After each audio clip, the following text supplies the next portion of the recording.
yesterday.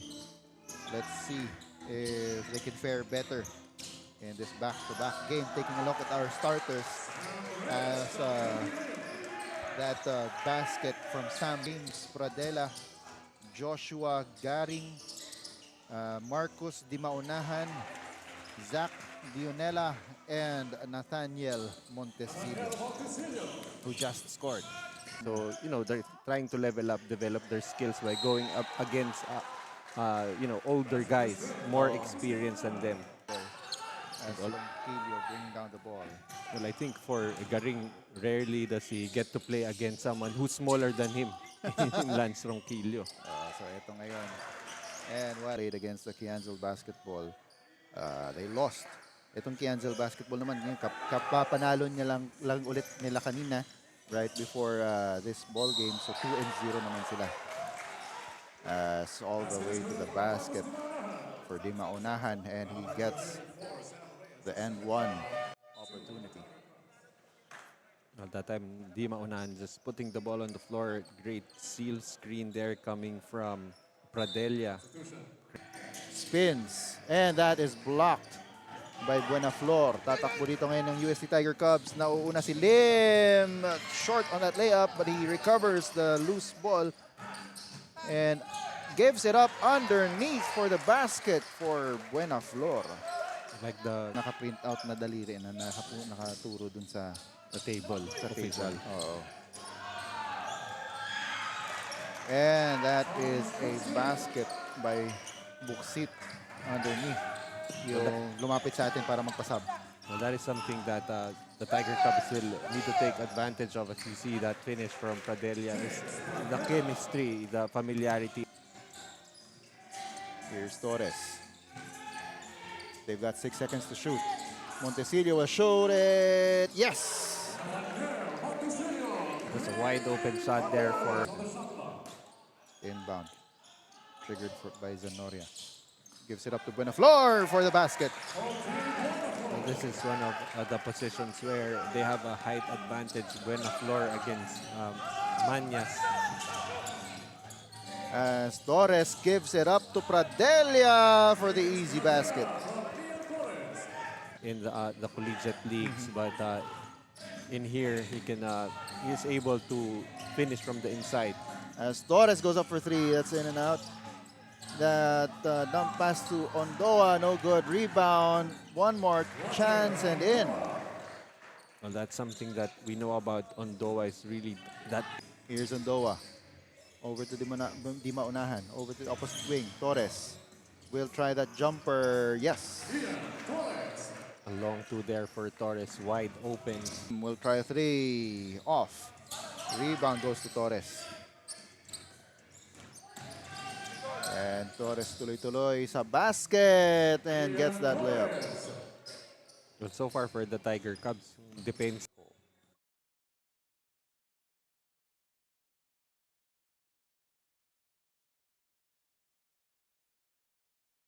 Being this tall at I think like 16 or 17 years old, and quickly recruited by Jarvis Ko, who is the team manager of the Tiger Cubs. Stops at the free throw line for the 3. No good.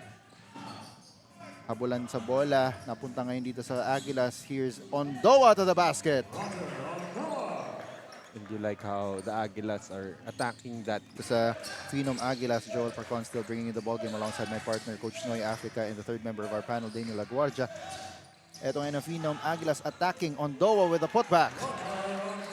So despite the stop there for Versosa, Dungo against Ondoa. This is the matchup. Versosa underneath gets the basket and the foul. You like how Versosa is not too much. He just sticking to the basics and just making himself available. Simpleng basketball. Para dito kay Versosa.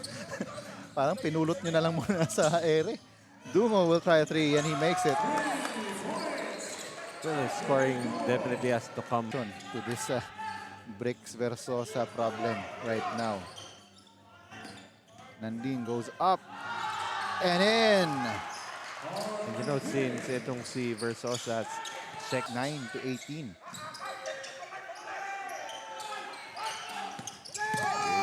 Pradelia, he was the effective big man. So boom, there you go. And Bricks Versosa with block number 2. And napag-usapan din namin to kanina sa first game, no? As Manding goes in for that basket and the foul na, just expound on my point after this timeout called on the floor. The score is 29-20. It's now down to a 9-point lead para dito sa Phenom Aguilas. Coach Noy and I will be back.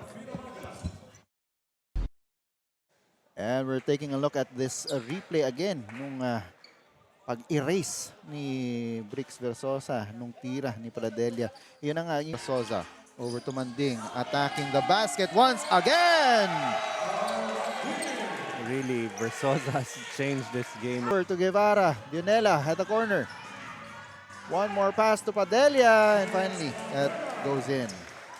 Really see how differently that Shot no good. Rebound goes to Ronquillo. Tumatakbo dito ang Tiger Cubs. Manding goes up and he is swatted away by Ondo. not there, but on the other end, ito nga si Ondoa, look at that block on Manding, who actually went high up that time, which is exactly the way you try and finish. And up, no good. Pradelia with a rebound and put back. You can just see the difference in the game of Pradelia the minute Versosa left. And this Bahima with a breakaway. And a timeout is called on the floor by the UST Tiger Cubs. The score is 38-26. Coach Noy and I will be back. 5 to 10 years ago, malaking diferensya ng high school sa college. Right away, with the eye test, you'll be able to figure that out.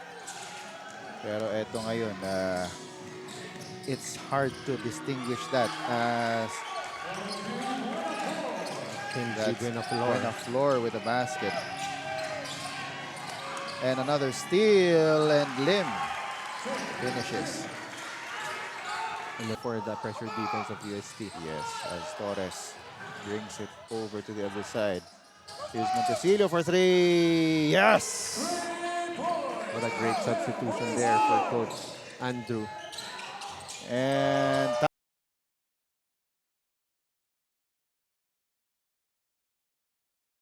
it's the Aguilas by a slim margin though at 23 to 21 assists.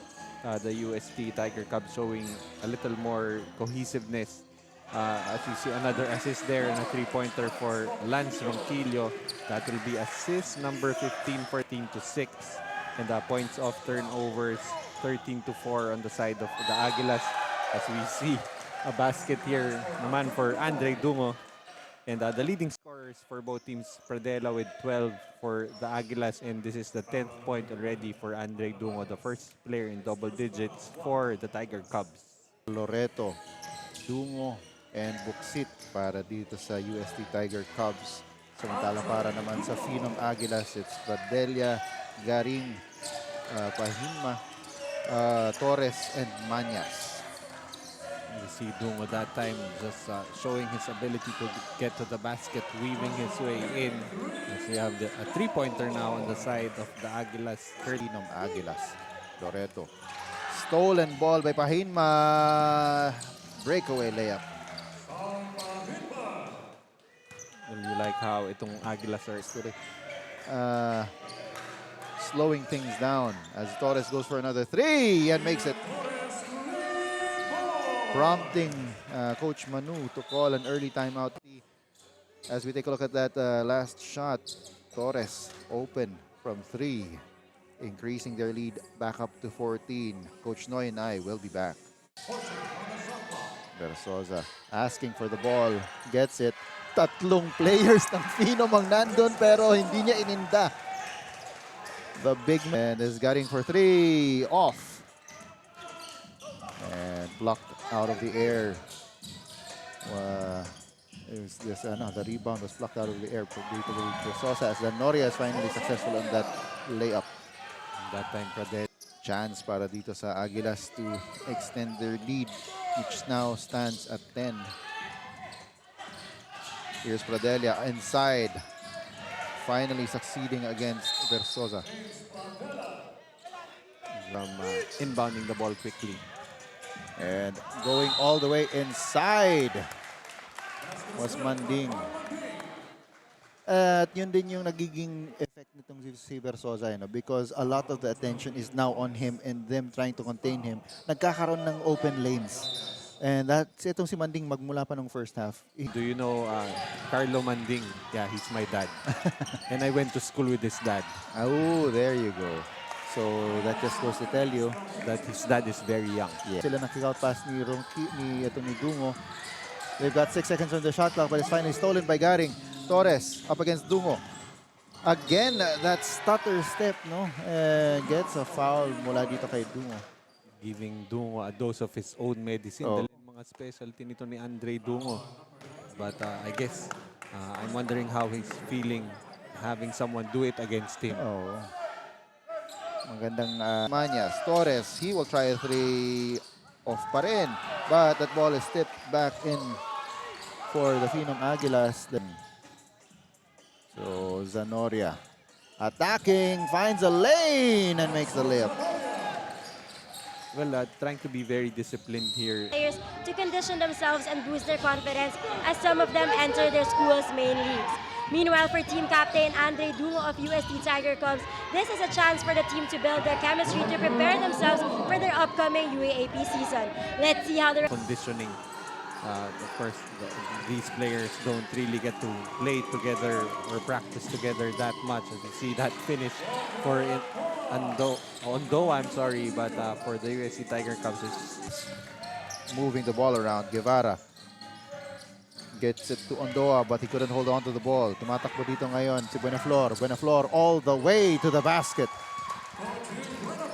you like how Buenaflor can. And here's Torres. He's being harassed by Cao. Torres thought about that 3 but gives it up to Guevara. Guevara up against Dungo. The short pass to Pradelia. You like the penetration there for Gibahan ito ng Phenom Aguilas. Well, offensively, they've been able to keep up with the Aguilas except for the first quarter where they only scored 10 points. As you see that acrobatic finish coming from Guevara. They had 23 and 22 in the 3 rebounds and 3 assists. Versosa misses. Ferrer with a putback.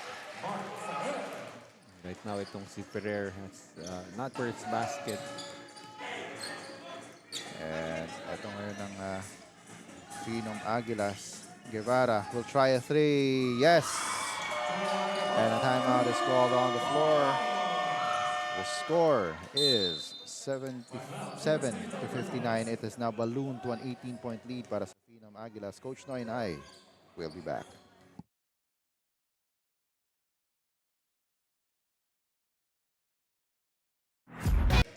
Versosa gives it up to Buenaflor. Buenaflor looking for a teammate. 9 seconds on their shot clock. Torres finally steals it, goes up and in. Torres is really doing everything on the floor, even being able to get that steal. Oh, the big man has a soft touch from the On ang Phenom Aguilas. Pradelia back to Guevara. Ondoa. Corner is Pradelia for 3. In and out. Rebound to Versosa. But it's stolen by Torres and it's in. That's it. As Ronquillo gives it up. And that is a basket by JB Lim. Very much needed for JB Lim. You know, it really had a Additional instructions, additional coaching being received by the Tiger Cubs. And, as you said earlier nga, learning experience. But for the coaches, ito naman si Manding continues to score, you know, for those 50-50 balls. They're trying to attack the defense, even if alam nila na medyo mas angat yung bantay nila. Like that time for Carl Manding. You really love the spirit. That For the jumper, no good. Rebound goes to Versosa. Dungo, tumatakbo. Streaking down, gives it up. Manding with the basket. That's what really will make Andre Dungo, you know, that willingness to give up the basketball for a better shot. And this lead is now down to 11. Torres wants to get back and in scoring, and he does so. Well, it seems Aguilas have already adjusted to the see now what the Phenom Aguilas will do. That's a turnover. JB Lim will try to attack the defense of Ondoa. Will finish despite the foul coming from Ondoa.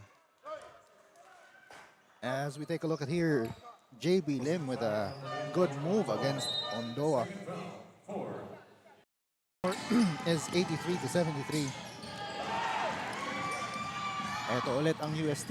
Dungo all the way.